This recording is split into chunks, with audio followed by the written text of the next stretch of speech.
Okay, it's April 25th. We're going to read chapter 4 of the Bhagavad Gita. And so I'll start off with the Sanskrit, text number 1. Sri Bhagavan Uvacha Imam Vivashvate Jogam Proktavanaham Avyayam Vivasvan Manave Praha Manurikshvakave Bravit. So Garrison, you want to read the translation with your watchman's hat and your headphones here? Go for it. Serious. The personality of Godhead, Lord Sri Krishna, said, I instructed this imperishable science of yoga to the sun god Vivasvan, and Vivasvan instructed it to Manu, the father of mankind, and Manu in turn instructed it to Ishvaku. Okay, do you remember how the last chapter ended? Because he says this knowledge as if it's some knowledge that had already been talked about, like he's kind of completing a thought. So what was going on at the end of the last chapter?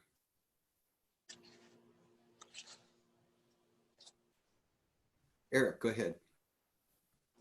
Krishna was explaining to Arjun about how to conquer lust. Uh-huh. Oh, how to conquer it. Oh, okay. He also said that lust is what covers our real knowledge. Mm-hmm. So I haven't noticed in the purports or heard anyone make any connection between these two chapters, but every time I start this, I kind of wonder that. So maybe we'll just see if it comes up. But I'm thinking, all right, there's this knowledge and it's covered by our lust, and then he says, I spoke this knowledge. It's like it's just out of the blue. I spoke this knowledge to the sun god, who spoke it to Manu, and Manu instructed it to Ikshvaku. All right, Eric, next verse. This supreme science was thus received through the chain of disciplic succession, and the saintly kings understood it in that way. But in course of time, the succession was broken, and therefore the science as it is appears to be lost. Okay, so those are the two Parampara verses talking about how the knowledge is passed down. And then Arjun's going to have a question about that coming up. And practically this whole, the first half of this chapter is verses worth quoting and memorizing. Evam parampara praptam imam rajarshayo viduhu sakalena hamahata yoga nashta parantapa. There's the word parampara in there, which means the disciplic succession of teachers. Then text 3, this one gets quoted a lot, and something kind of interesting. There's the last two lines, Bhaktosi me sakha cheti rahasyam hietaduttamam. So there's the bhakti word, and I think this may be the first place in the Bhagavad Gita where we see the word bhakti being used. I could be wrong. I don't remember it being used anywhere else before. And he's saying, I'm explaining it to you because you are my bhakta, my sakha, my friend. I'm explaining it to you, Arjun. And rahasyam means the mystery. Rahasyam hietad uttamam. So the highest transcendental mystery. So go ahead, Heather, read text 3. That very ancient science of the relationship with the Supreme is today told by me to you because you are my dear devotee, as well as my friend, and can therefore understand the transcendental mysteries of this science. Okay, well, speaking of mysteries, the mystery I brought up of what does this have to do with the previous chapter about knowledge, transcendental knowledge, and so it's still a theory. I don't know. We haven't confirmed it yet. Maybe we'll find more, but he's saying this mystery of the science of the relationship with the Supreme is today told by me to you. because you are my devotee, my with a capital M, as well as my friend. Boy, there's just so many good purports. We'll move on. Text 4. Go ahead, Garrison. Arjuna said, the sun god Vivishwan is senior by birth to you. How am I to understand that in the beginning you instructed the science to him? All right. And maybe we should jump into this purport. There's a lot happening, and it's happening so fast. These first 4 verses. We could spend all night talking about the first 4.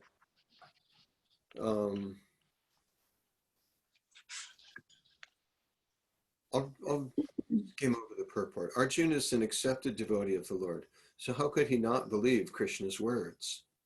The fact is that Arjuna is not inquiring for himself, but for those who do not believe in the Supreme Personality of Godhead, or for the demons who do not like the idea that Krishna should be accepted as the Supreme Personality of Godhead.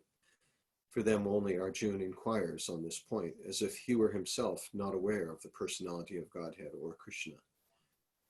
As it will be evident from the 10th chapter, Arjuna knew perfectly well that Krishna is the Supreme Personality of Godhead, the fountainhead of everything, and the last word in transcendence.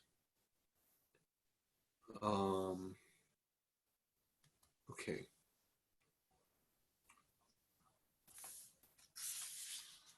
Yeah, let's go on. Text 5.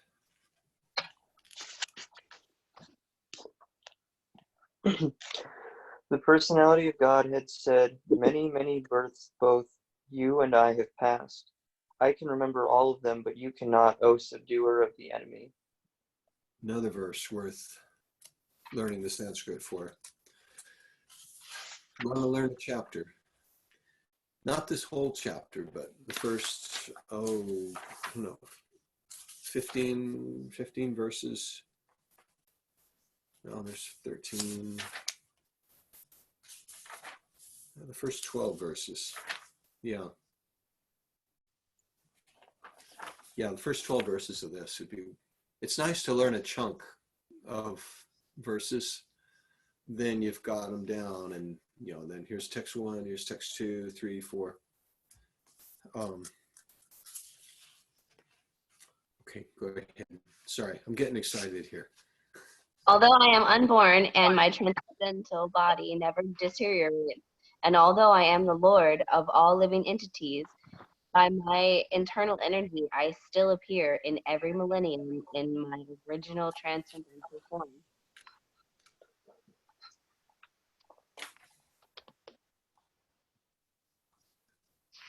Go ahead, Garrison. Whenever and wherever there's a decline in religious practice, O descendant of Bharata, and a predominant rise of your religion, at that time I descend myself. So everybody from India knows this one. Yada yada hi dharmasya glanir bhavati bharata. Do you know it? Any of you? This is the only verse I've memorized in Bhagavad Gita. Oh, really? Let's hear it. Yada yada hi dharmasya glanir bhavati bharata abhuta nama dharmasya tadatmanam shujamyaham. Okay, good. And the next one is also. Go ahead. To deliver the pious and to annihilate the miscreants, as well as to reestablish the principles of religion, I myself appear millennium after millennium. One who knows the transcendental nature of my appearance and activities does not, upon leaving the body, take his birth again in this material world, but achieves my eternal abode. Okay, and that verse too. At one time, somebody asked Prabhupada, what's your favorite verse in the Bhagavad Gita? And this was the one he chose. At different times, he's chosen other ones, but he likes this one. What do you see in there? What do you think it is about this that he would like? The good promise. One of you go ahead. I didn't hear you. Go ahead. I said going back to Godhead. Yeah, it gives you a method for going back to Godhead. What did you say, Garrison? I just said it's a nice promise. Ah, nice promise. And what do you see in there, Eric? Pretty much the same thing. Like this verse just kind of explains that if one to quote the verse, knows the transcendental nature of Krishna's appearance and activities, they attain to Goloka Vrindavan, and they don't come back to the material world. So yeah, it's kind of the goal here of all the bhaktas. So Yeah, and It's it's really. kind of. Hmm? Oh, sorry. Go ahead. Oh, what were you saying? I totally rudely was cutting off, but what I was saying is that it's really nice to see now, like during these times when there's a lot of people that are stressed out, and there's a lot of anxiety in the world, that devotees in general have this realization that we have like this safety blanket in bhakti, like they're not nearly as fearful, almost to the point where we're hearing questions in class where it's like, how do we be sensitive to other people that are in so much anxiety? And just, just that those questions have to be asked is like such a nice feeling of being amongst devotees, because they're so surrendered to Krishna from so many promises, especially one like this. Wow. Okay, that was really cool. Yeah, we're not freaking out. How can we relate to other people that are and be sensitive to them? Uh, Good point. Yeah. Um, One thing I see in here is knowledge, one who knows. So, and that's kind of the theme of this chapter, transcendental knowledge. And so, knowing about Krishna, lets you take it out. And knowing that he's different, he's divyam, he's divine, he's spiritual, transcendental. Just understanding that, then that should take it out. So that's what we're trying to understand.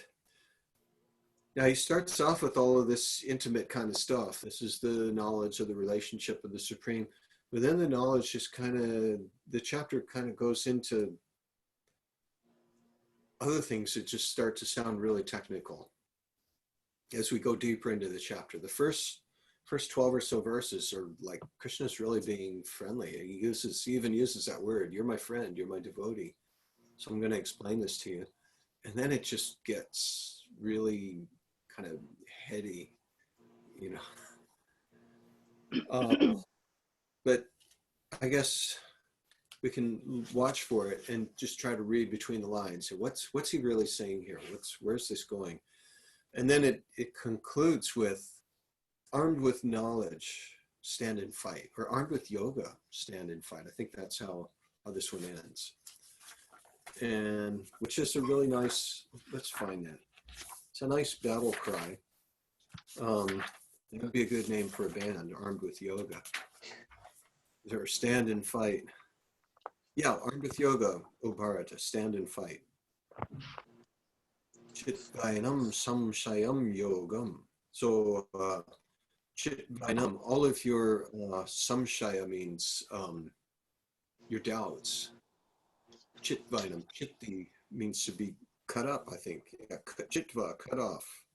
Chitva, enam, this, samshayam, doubt. Yogam, atishta, be situated. Utishta, stand up to fight. Bharata. Atishto tishta bharata. That's some pretty powerful Sanskrit there. Atishta, be situated, which means like, be firm, stay in one place, hold your ground. Utishta, stand up to fight.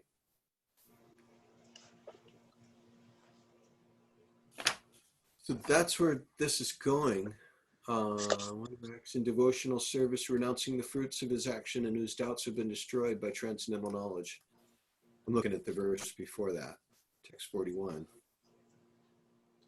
Whose doubts have been destroyed by transcendental knowledge, is situated factually in the self. Thus he is not bound by the reactions of work. uh, armed with yoga. Stand and fight. Okay, so now we know what the conclusion is. We can watch for, see how it builds up.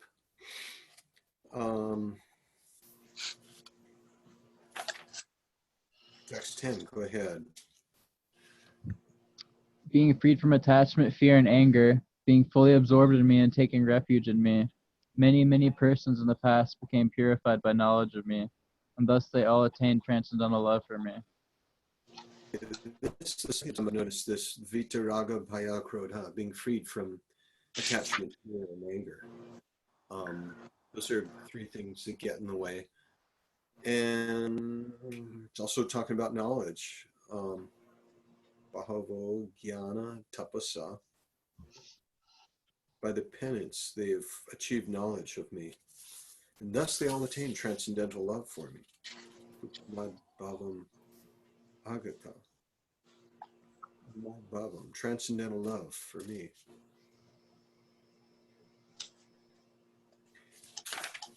I was at a college Bhakti Yoga Club meeting once, and sitting with the kids after after the meeting was finished, they were sitting around taking prasad, and I asked, "So what?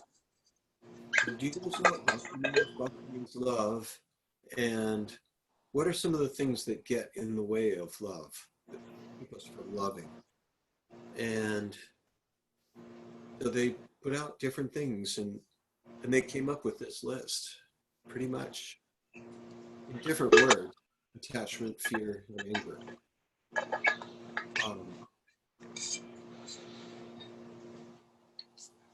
And then I showed them this verse, and they thought it was really cool. Attachment, fear, and anger, that's what keeps us from loving. And people that have risen above that. So that's kind of comforting that he's saying, Bahavo, a lot of people have done this. Because in another college, just a few months later, we were talking, and this one girl was saying, you talk about finding a perfect person, but I don't think there is such a thing. Anyone who has been able to control their anger, I don't believe that such a person exists. And I thought, yeah, okay, let's run with that for a while. That is like, yeah. Do you believe that such a person exists? Everyone's going to have some fear, some anger, and some attachment. But we just find someone that's a little more free than we are and learn from them. At least we could start with that. But anyway, here Krishna says a lot of people have done this. Bahava. Bahu means many. Oh, look at this. And in that purport gives the, according to the Bhakti Rasamrita Sindhu, the science of devotional service. And then there's these two Sanskrit shlokas. Who would like to read those? If you want to try. I'll do it. Adavshrada tata sadhu sangota bhajana kriya tato narta nivriti syat tato nistaruchis tataha atas shaktis tato bhavas tata prema yudanchati sada kanam ayam premnaha pradurbhave bhavet kramaha. And read the translation to that, Eric and Heather. In the beginning, one must have a preliminary desire for self-realization. This will bring one to the stage of trying to associate with persons who are spiritually elevated. In the next stage, one becomes initiated by an elevated spiritual master, and under his instruction, the neophyte devotee begins the process of devotional service.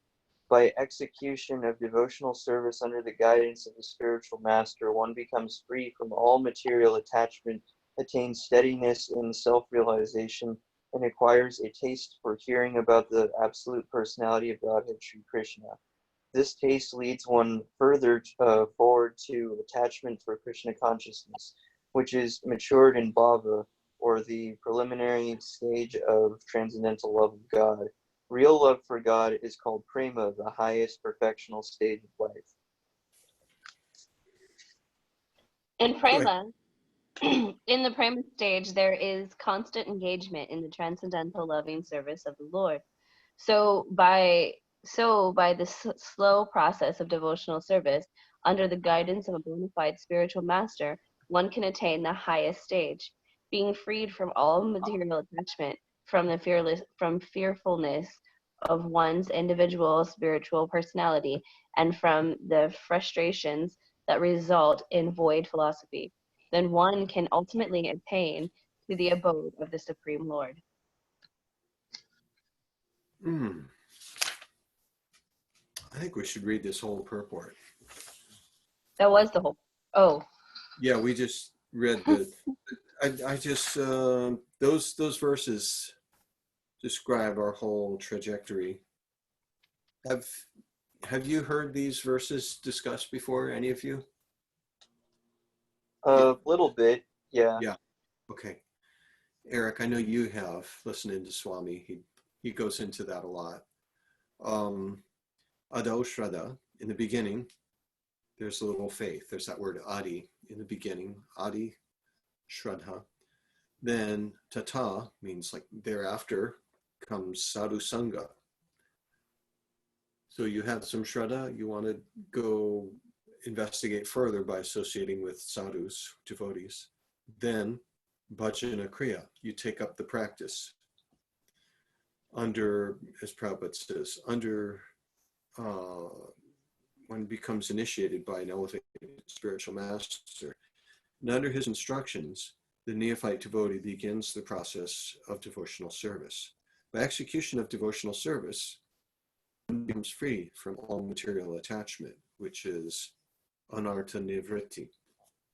So that's a stage that we're all on. You know, we're taking some guidance, we've got some direction, we're engaging in bhajana kriya, and we're working toward this anartha nivritti, trying to get free. And we're discussing this very same verse, and that girl was saying, I don't think anyone can ever achieve anartha nivritti. I don't think such a thing exists. And I thought, well, yeah, probably not at this university, but there are people that really do dedicate themselves to it, and you can do it. And it may seem like somewhere there's a verse saying, if your guru tells you, I want you to get this straw and go to the ocean, you know, like that bird trying to empty the ocean, just stick that straw in and cover up one end so it, you know, pulls out some water. Then you walk up the hill to let it go. You're going to drain the whole ocean with a straw. And you just say, okay, I'm going to do it. And if you have that determination, even though it looks completely hopeless, like a complete waste of time, like, right, yeah, I'm going to keep doing this and I'm going to get free from anger, attachment. What was the third one? Fear. Yeah, that's like emptying the ocean with a straw. So as ridiculous as it seems, we just stay on it. And at some point, Krishna helps you. You will get help. And we need that help. We can't at do some this. point, I was going to say, at some point, he makes the ocean just a tiny little calf Oh, foot, yeah. which is much easier to remove with a straw. Yeah. Yeah, that's a good reference point. Bhavam buddhir vatsa padam param padam patantyado nadrita yusmarangraya. So I remember that much from that. Bhavam buddhi means the ocean of material existence. Vatsa padam. Vatsa means a calf. padam means the calf's footprint. So the whole ocean becomes the size of a calf's hoof print. So like, yeah, you could just get down there with a straw and suck the water out of that. Now, where is that? What's that verse about? I'm trying to remember. Samashrita ye padapalavaplavam mahat padam punya yasho murarihe bhavam buddhi vatsa padam param padam yad vipadam natesham. Samashrita ye. I think that's in the prayers by Brahma in chapter 14 of the 10th canto. Okay, so then anartanivriti, and then after that, tato nishta comes nishta, you become firmly fixed, steadiness in self-realization. Then the next is ruchi, one acquires a taste for hearing about the absolute personality of Godhead. So a taste for hearing. So we all have a little taste, but like to really get a tasty taste, like Lord Chaitanya has, like he just wants to hear more and more. He's like hungry for it. We're hungry for other things, and you never realize it until those things are taken away from us. And then we get frantic about them. Yeah, take a few things away and you'll see how your mood changes really quick. Lord Chaitanya had a taste for hearing, and we have a little taste, and so we want to nurture that, and we can just feed it by just keeping up the quality hearing. I think this is the best way, is hearing and discussing. I want to hear from you guys too, when you see something in here. Okay, so ruchi, then ata shaktis tato bhava. So asakti means, let's see, attachment to Krishna consciousness. And then it matures into bhava, or the preliminary stage of prema.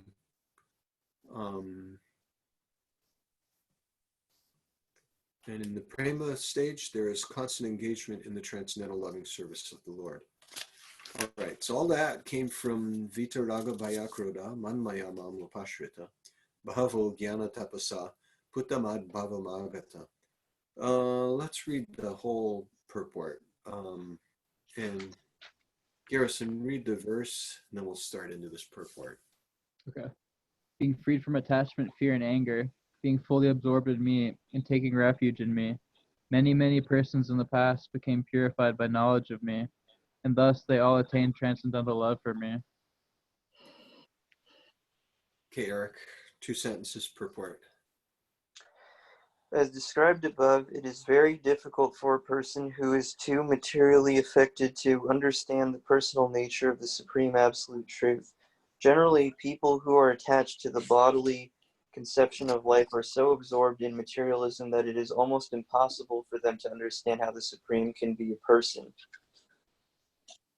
Such materialists cannot even imagine that there is a transcendental body which is imperishable, full of knowledge and eternally blissful. In the materialistic concept, the body is perishable, full of ignorance, and completely miserable. Therefore, people in general keep this same bodily idea in mind when they are informed of the personal form of the Lord. For such materialistic men, the form of the gigantic material manifestation is supreme.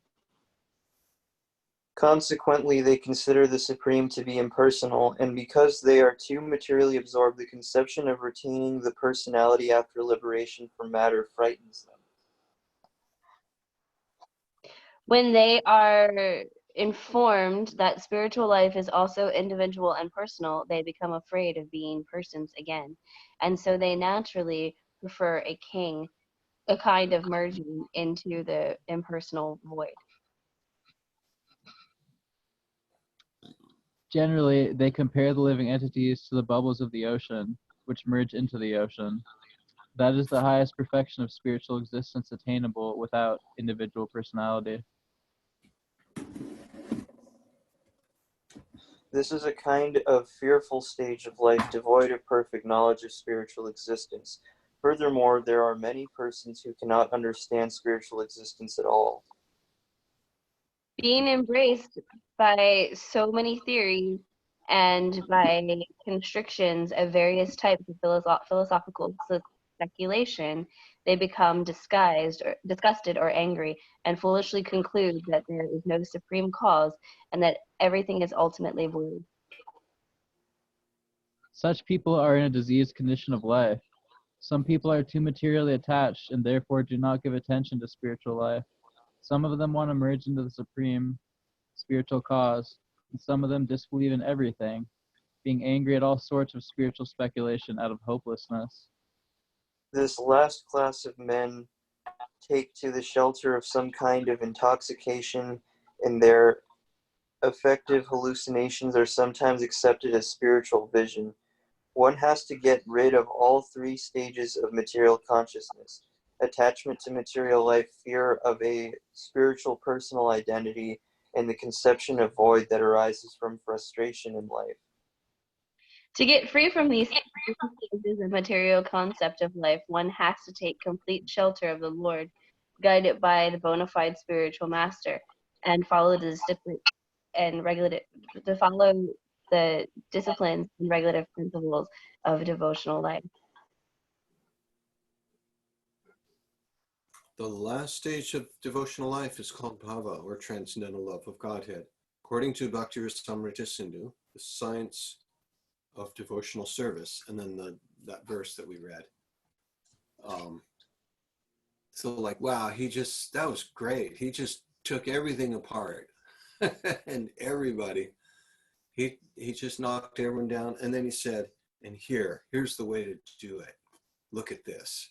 And like, wow. That was powerful. It's like, I'm not just complaining about everybody else. Look, this is what you're supposed to be doing. It's really clear. Man, you could start a whole religious movement around that purport there. So attachment, fear, and anger. What did he say about those three things? Anyone remember anything? What are people getting angry about? They're illusioned. I mean, they don't realize that there's a supreme, so they get maddened by their own desires. Okay. And there was something else in there that he said. Eric, yeah. Well, I guess what one thing I kind of got out of that was that Srila Prabhupada's kind of explaining how some people, even some people who might be, at least preliminarily spiritually inclined, like Buddhists or Advaitavadis, they have this, distaste for material life, or they understand that it's frustrating, but because of their frustration with, at least personality within the framework of material life, they seek to negate personality as a whole, like in their even if they pursue something like spiritual, because they see, oh well, all this being a person has all this baggage with it, but then they kind of throw the personhood like out the window, like the throwing the baby out with the bathwater, because it's not the personhood that's the problem, it's the personhood within a materialistic context being plagued by anger, delusion, and things like that. So yeah, I don't know, that's just something I consider. Yeah, that was definitely in there, and that was related to fear. They were afraid to continue, like you said, having personal relations. There's so much baggage in there, so let's just throw the person out with the bathwater. Let's throw the person out with the baggage.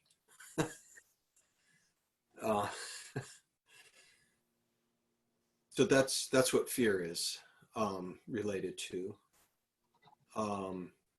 And anger was because people come up with so many different theories and speculations on what the truth is, and there's so many contradictions among them, people just get angry and just say, forget it, nobody knows. And that's what I remember. Oh, and yeah, this last class of men take you to the shelter of some kind of intoxication. See, being angry at all sorts of spiritual speculation out of hopelessness, they take to intoxication, and their hallucinations are sometimes accepted as spiritual vision. So they get angry, they say nobody's got it, so I'm just going to get drunk, or some kind of intoxication just to like forget it, and then they get some kind of visions, and then they say, oh, there it is. So an attachment. Let's see, what did it say about attachment? Oh, because they're so attached to their material forms, they cannot imagine a transcendental body, which is imperishable. Generally, people who are attached to the bodily conception of life are so absorbed in materialism that it is almost impossible for them to understand how the Supreme can be a person. Such materialists cannot even imagine that there is a transcendental body which is imperishable, full of knowledge, and eternally blissful. For such materialistic men, the form of the gigantic material manifestation is supreme. Consequently, they consider the Supreme to be impersonal. Because they are too materially absorbed, the conception of retaining the personality after liberation from matter frightens them. So there's your fear. When they are informed that spiritual life is also individual and personal, they become afraid of becoming persons again. And so they naturally prefer a kind of merging into the impersonal void. And Prabhupada's he's just attacking everybody, all different conceptions of life, all different theories and speculations. I can't fathom that people can actually accept that they could merge into something and lose their individuality. Like before I met the devotees, I didn't really think about any of those things deeply. So that's really the first philosophy I've embraced, like in a deep way. But I just can't fathom, and I've had lots of philosophical debates in the past with people about this point, that like you really want to lose your identity, Or could that really be spiritual perfection, to have no individuality and just merge into something? Mm-hmm.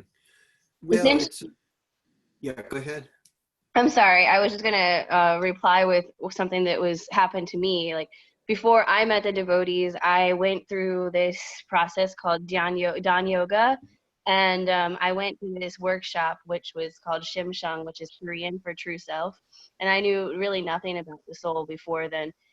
And basically, long story short, at the end of this workshop, we're like in a room with our eyes closed, like banging on our chest, like asking who we are. And in my mind's eye, I saw like this just light everywhere, like this whole light beam. So I had this idea, and for like some time, that I was like, oh, I'm just like, I left that workshop floating on a cloud because I was on cloud 9 and I felt so great. Like I know that I'm like light and love and all these things. And it wasn't until a couple of years later that I read Bhagavad Gita and found the devotees, and I was just kind of like, whoa, there's something past the light. That's amazing.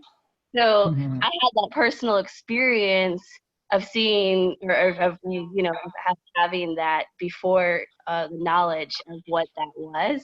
And so it's kind of interesting because that's definitely there, I promise you. At least it was for me. Yeah. Okay, and I see Eric's real excited to say something, but I got to say something that really, that's true. I mean, people are attracted to it because it is true to some extent. We do come from this original source, and that original source does have that quality of luminosity, and everything is just is, and the isness, and you just exist, and it's really, it's a big relief from our chasing things and being chased by things. Uh, so yeah, but it's just part of the picture. The comparison is given of, if you see, of course this is from way back when before we had automobiles, but if you saw a train off in the distance, all you would see is just this light, and someone could say that's a train, and like, oh, I've seen a train, and then they go home and they tell everyone, I saw a train, so it's a light. And then somebody else that stays around a little longer, they learn more about the train. um, okay, Eric.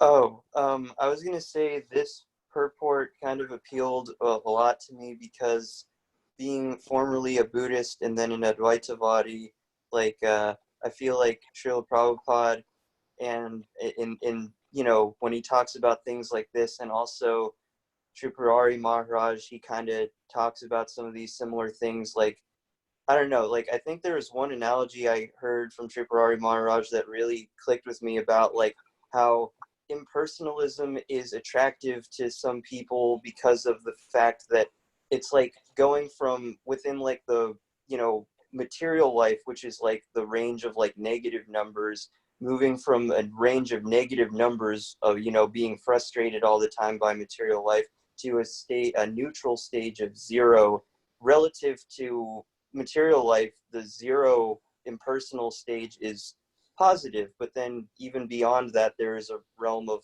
positive numbers, and that's bhakti, because like the absolute, there is it is all satchit ananda, but there is variety within that spiritual reality beyond materialism, whereas like in material life, variety or duality, it's usually seen as like us and them, is all separate. But like when from the spiritual perspective, like variety in spiritual life exists also, and that's positive. So I don't know, I figured that that was just like a really like good explanation that I heard, kind of expands on this topic. Yeah.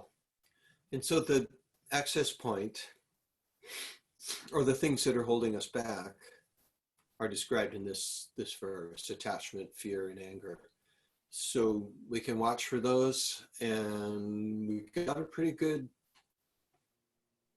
exposition on them in the purport. How they work, how they've infiltrated into us and into society. And yeah, watch out for those, and then take up those two verses in the Bhakti Rasamrita Sindhu. Adho Shraddha Tata Sadhu Sangata Bhajana Kriya.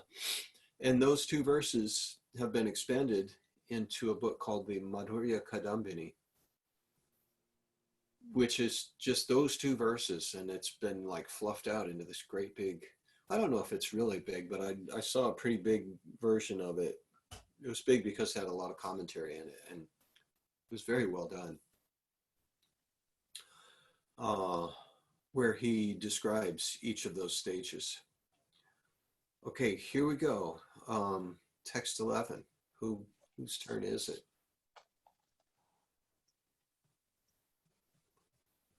We'll just start with Garrison. He's turn. Is all surrender unto me, I reward them accordingly. Everyone follows my path in all respects, O son of Pritha.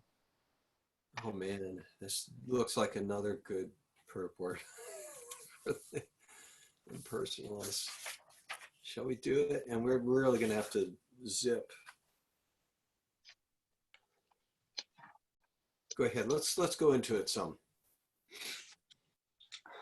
Everyone is searching for Krishna in the different aspects of his manifestations. Krishna, the Supreme Personality of Godhead, is partially realized in his impersonal Brahmajyoti effulgence and as the all-pervading supersoul dwelling within everything, including the particles of atoms. But Krishna is fully realized only by his pure devotees. Consequently, Krishna is the object of everyone's realization, and thus anyone and everyone is satisfied according to one's desire to have him. In the transcendental world also, Krishna reciprocates with his pure devotees in the transcendental attitude, just as the devotee wants him. One devotee may want Krishna as supreme master, another as his personal friend, another as his son, and still another as his lover. Krishna rewards all the devotees equally according to their different intensities of love for him. In the material world, the same reciprocations of feelings are there, and they are equally exchanged by the Lord with the different types of worshippers. The pure devotee, both here and in the transcendental abode, associate with him in person and are able to render personal service to the Lord and thus derive transcendental bliss in his loving service. As for those who are impersonalists and who want to commit spiritual suicide by annihilating the individual existence of the living entity, Krishna helps also by absorbing them into his effulgence. Such impersonalists do not agree to accept the eternal blissful personality of Godhead. Consequently, they cannot relish the bliss of transcendental personal service to the Lord, having extinguished their individuality. Some of them who are not firmly situated even in the impersonal existence return to this material field to exhibit their dormant desires for activities. They are not admitted into the spiritual planets, but they are again given a chance to act on the material planets. For those who are fruitive workers, the Lord awards the desired results of their prescribed duties, as the Yagya Varsha. And those who are yogis seeking mystic powers are awarded such powers. In other words, everyone is dependent for success upon his mercy alone, and all kinds of spiritual processes are but different degrees of success on the same path. Unless, therefore, one comes to the highest perfection of Krishna consciousness, all attempts remain imperfect, as is stated in the Srimad Bhagavatam. Akama sarva kama va moksha kama udaradi tibrena bhakti yogena yajeta purusham param. Whether one is without desire, the condition of the devotees, or is desirous of all fruitive results, or is after liberation, one should with all efforts try to worship the Supreme Personality of Godhead for complete perfection, culminating in Krishna consciousness. Okay, Krishna rewards everyone's desires. However they surrender unto me, I reward them accordingly. Everyone is searching for Krishna in the different aspects of his manifestations. I just like how that purport starts. That's what got me in there. Okay, so let's read a bunch of verses now. I think, yeah, we're going to have to start moving quickly. Go ahead, next verse. Oh, men in this world desire success and fruitive activities, and therefore they worship the demigods quickly, of course. Men get results from fruitive work in this world. According to the three modes of material nature and the work associated with them, the four divisions of human society are created by me. And although I am the creator of this system, you should know that I am yet the non-doer, being unchangeable. There is no work that affects me, nor do I aspire for the fruits of action. One who understands this truth about me also does not become entangled in the fruitive reactions of work. All the liberated souls in ancient times acted with this understanding of my transcendental nature. Therefore, you should perform your duty following in their footsteps. Even the intelligent are bewildered in determining what is action and what is inaction. Now I shall explain to you what action is, knowing which you shall be liberated from all misfortune. The intricacies of action are very hard to understand. Therefore, one should know properly what action is, what forbidden action is, and what inaction is. One who sees inaction in action and action in inaction is intelligent among men, and he is in the transcendental position, although engaged in all sorts of activities. One is understood to be in full knowledge, whose every endeavor is devoid of desire for sense gratification. He is said by sages to be a worker for whom the reactions of work have been burned up by the fire of perfect knowledge. Okay, before we go on, let's go back to 18 about action and inaction. Did you guys follow what was being said there? Because it's just one who sees inaction and action and inaction and inaction is intelligent among men. So what does that mean? Who would like to try to open that up? What is inaction in action? It basically, from my understanding, it kind of means that whatever one's duty, whatever you're doing, if your consciousness is fixed on Krishna, then it's okay. I mean, you can do the same. Two people can be doing the same action, but one person's their consciousness is different, so therefore the result is different. Okay, good. Yeah, you super simplified it. That was great. You brought it right to the main point. But what does this mean, action and inaction? The word is karma, actually. Karma means activity, and then karma also means getting karma. You get the reaction to it. Eric, what were you going to say? Well, in regards to the part about action in inaction, I think that kind of reminds me of, like, I think it was either in the third chapter or the second chapter. I think it was, yeah, the third chapter, where Krishna talks about how one cannot cease acting even for a moment, and that actually by, like, I guess to interpolate from that, even choosing not to fight still has karmic implications, that even like basically just due to the fact that the modes of material nature are constantly, in flux and moving about, that there's going to be some, like, motion, even though someone may be not intending to do anything. There's still a result or karma that comes about from trying to not act. Yeah, you brought up that verse, and I think then verse after it said something about one who restrains the senses of actions, but his mind is still dwelling on them, is only a pretender. Yeah, so that would be inaction. No, that would be action and inaction. So you're not doing anything, but still you're getting karma. You're still doing things internally. You're not free from karma just by stopping work. And yeah, that must have been chapter 3, because he starts part of his, whoa, look at that. Who's that? My cat just getting on my lap. Even your cat looks like a cow. That looks like a This is Holstein cat. Oh.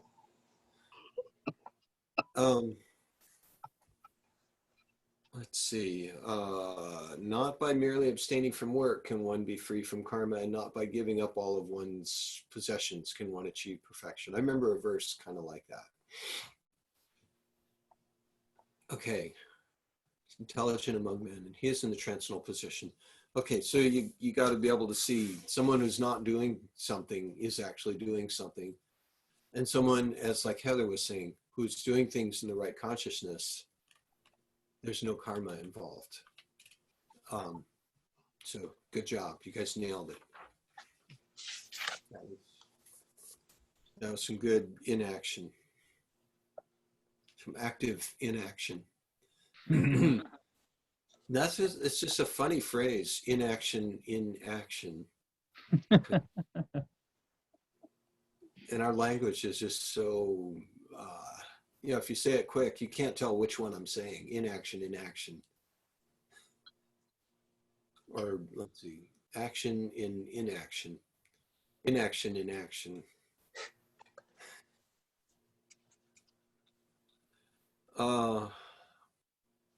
Okay, one is understood to be in full knowledge, whose every endeavor is devoid of desire for sense gratification. Okay, so this is where full knowledge takes you, is takes you away from personal sense gratification desires. So when you're there, he is said by sages to be a worker for whom, so he's a worker, he's still doing stuff, but the reaction of work has been burned up by the fire of perfect knowledge. So here we go, here's another fire. Um, the last chapter, it said that lust is like fire, burns like fire. And here it says knowledge burns like fire too, burns up all of your bad reactions and brings you to full understanding, and then cut off all of your doubts with the weapon of knowledge, and armed with yoga, stand and fight. Okay, go ahead. I think it's Eric's turn, 20. Abandoning all attachment to the results of his activities, ever satisfied and independent, he performs no fruitive action, although engaged in all kinds of undertakings.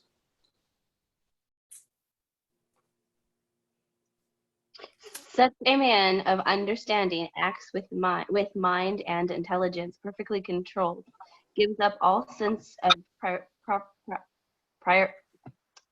proprietorship over his possessions, and acts only for the bare necessities of life.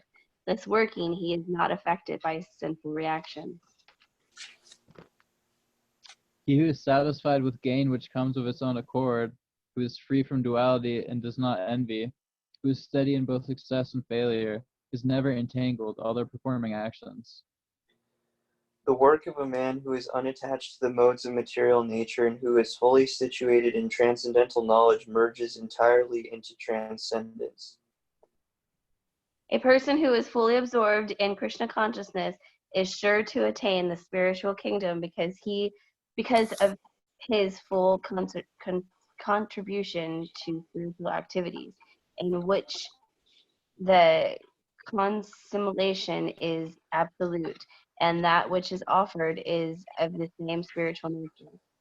Okay, this verse, if you look at the Sanskrit, it's all about offering a fire sacrifice. Brahmarpana, Brahma Havir. The Havi is the butter. That's what's being offered into the fire. Prabhupada doesn't really bring that out in the translation, and the purport is really, it's a brilliant purport, but we're not going to go in there today. But this introduces a whole section of different kinds of yajna, different kinds of sacrifices that people in different stations in society do. And what this verse says, that which is offered becomes Brahman, becomes spiritual. The offering, the active offering is Brahman. The person that's offering it is Brahman, the receptacles. So everything that's being done to serve the Lord becomes spiritual. So your job, all the employees that work with you, the whole company, the people that supply materials to the company, they all become spiritualized just because you're a devotee and you're taking your paycheck and using it for the service of Krishna. So now he's going to talk about people in different stations of life, and what he's going to get to is he's going to tell Arjuna, all of these are done by people using their senses and they're acting, and they're all doing their yajna, they're all doing their sacrifice, and you should do yours too. So that's his reasoning. So go ahead. 25. Yep. Some yogis perfectly worship the demigods by offering different sacrifices to them, and some offer sacrifices in the fire of the Supreme Brahman. Some, the unadulterated brahmacharis, sacrifice the hearing process and the senses in the fire of mental control, and others, the regulated householders, sacrifice the objects of the senses in the fire of the senses. Others who are interested in achieving self-realization through control of the mind and senses offer the functions of all senses and of the life breath as oblations into the fire of controlled mind. Having accepted strict vows, some become enlightened by sacrificing their possessions, and others by performing severe austerities, by practicing the yoga of eightfold mysticism, or by studying the Vedas to advance in transcendental knowledge. Still others who are inclined to the process of breath restraint to remain in trance practice by offering the movement of the outgoing breath into the incoming, and the incoming breath into the outgoing, and thus at last remain in trance, stopping all breathing. Others, curtailing the eating process, offer the outgoing breath into itself as sacrifice. All these performers who know the meaning of sacrifice become cleansed of sensual reaction, and having tasted the nectar of the results of sacrifice, they advance toward the supreme eternal atmosphere. O best of the Kuru dynasty, without sacrifice one can never live happily on this planet or in this life. What then of the next? All these different types of sacrifice are approved by the Vedas, and all of them are born of different types of work. Knowing them as such, you will become liberated. O chastiser of the enemy, the sacrifice performed in knowledge is better than the mere sacrifice of material possession. After all, son of Partha, all sacrifices of work culminate in transcendental knowledge. Just try to learn the truth by approaching a spiritual master. Inquire from him submissively and render service unto him.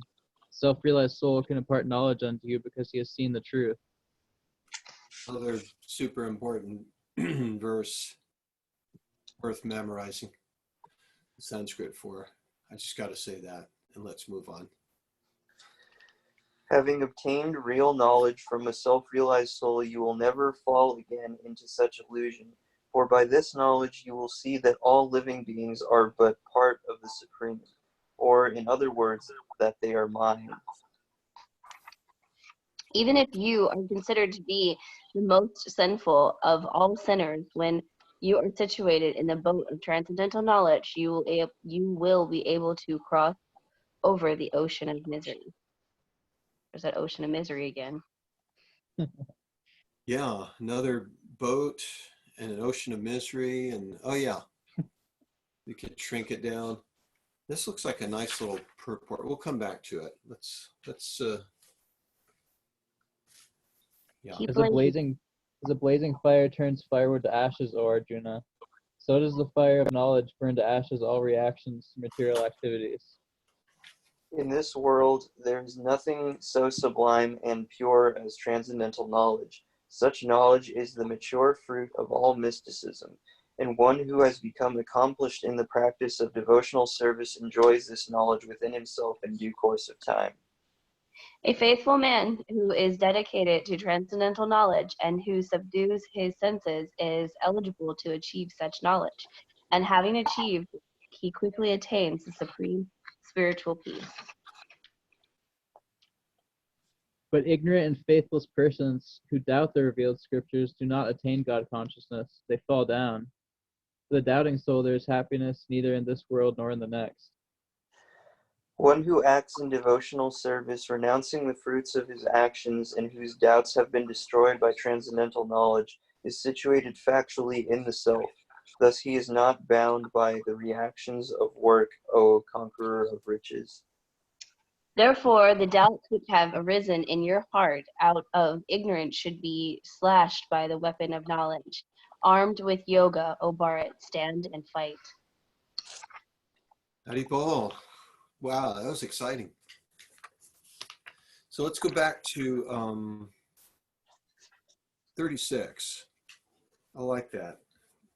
Even if you're considered to be the most sinful of all sinners, the worst person. I mean, what's the worst person you could imagine? What's like some of the most sinful things that someone could do? Like, beating their wife or their children, or like, awful stuff that we don't even want to talk about here, really.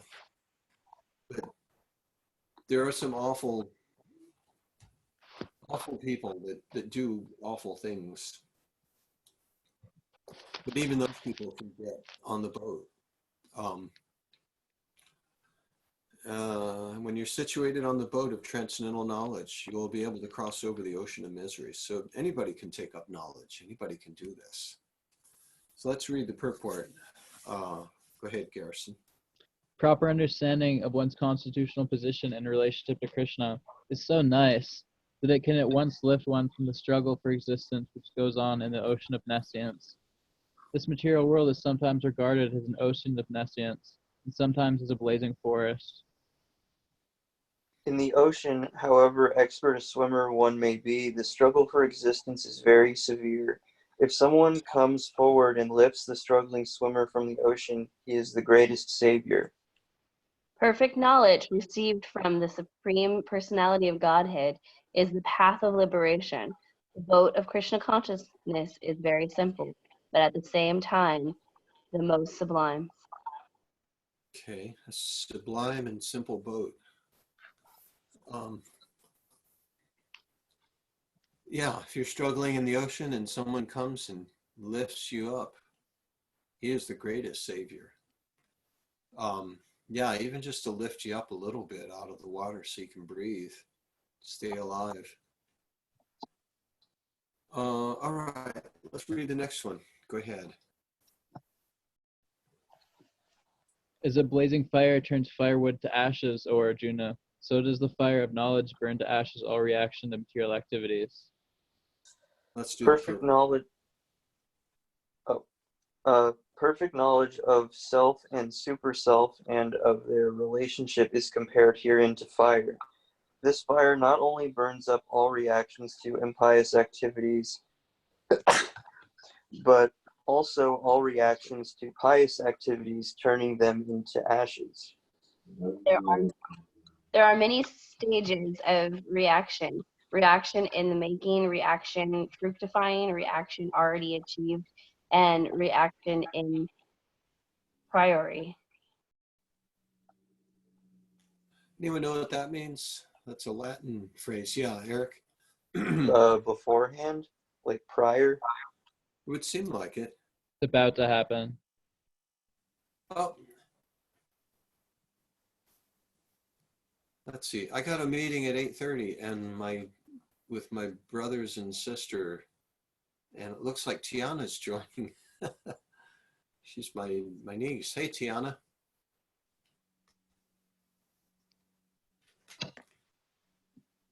A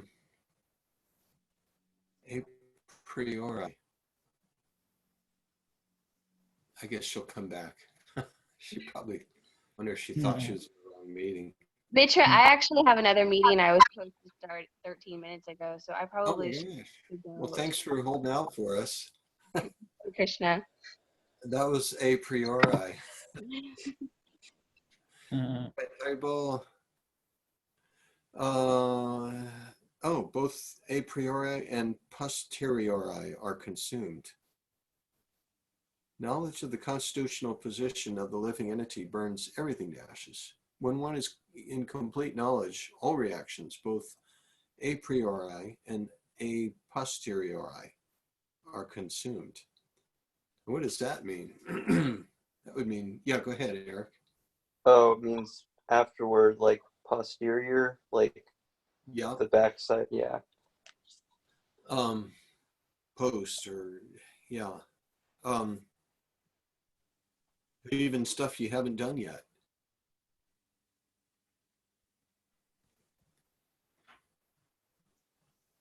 In the Vedas, it is stated, Ubhe Vaishya Ete Taratyamrita Sadva Sadhuni. One overcomes both the pious and impious reactions of work. Okay. I think we have time. Let's read one more verse in purport. In this world, there is nothing so sublime and pure as transcendental knowledge.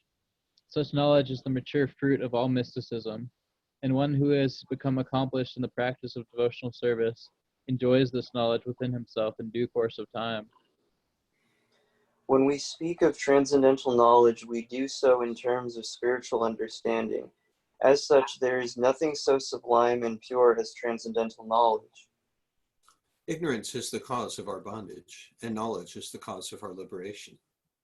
This knowledge is the mature fruit of devotional service, and when one is situated in transcendental knowledge, he need not search for peace elsewhere, for he enjoys peace within himself.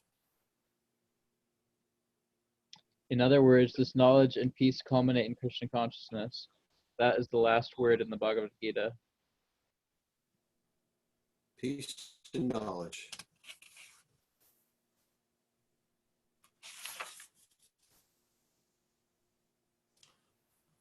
All right, we'll end here on that note of peace and knowledge. And armed with yoga, stand and fight. Jai. So of course, you're going to hear that and say, okay, I'm ready now. Right? We'll give it some time. We'll leave you in suspense. How does Arjun take that final? He's going to say, what? What are you talking about?